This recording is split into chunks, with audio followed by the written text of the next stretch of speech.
രാവിലത്തെ ബ്രേക്ക്ഫാസ്റ്റിൻ്റെ പണിയൊക്കെ ഒന്ന് ഒതുങ്ങിയപ്പോൾ ഉച്ചക്കലത്തേക്കുള്ള കറി ഉണ്ടാക്കാൻ വേണ്ടി നോക്കിയപ്പോൾ ചിരകി വെച്ച തേങ്ങയൊക്കെ തീർന്നിട്ടുണ്ടായിരുന്നു. അങ്ങനെ വേഗം ഞാൻ പോയിട്ട് തേങ്ങയൊക്കെ ചിരകി പാത്രത്തിലാക്കി വെച്ചു.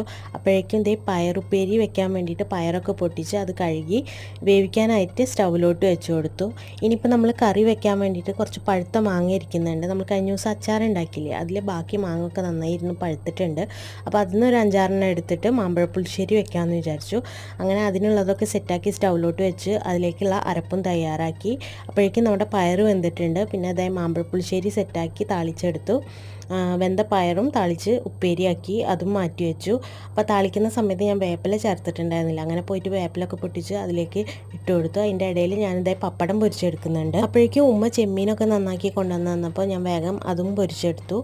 അപ്പോൾ അതേ നമ്മുടെ ലഞ്ചൊക്കെ റെഡിയായി. ഇതേ ചോറ്, പയറുപ്പേരി, മീൻ പൊരിച്ചത്, അച്ചാർ, തൈര്, മാമ്പഴപ്പുളിശ്ശേരി.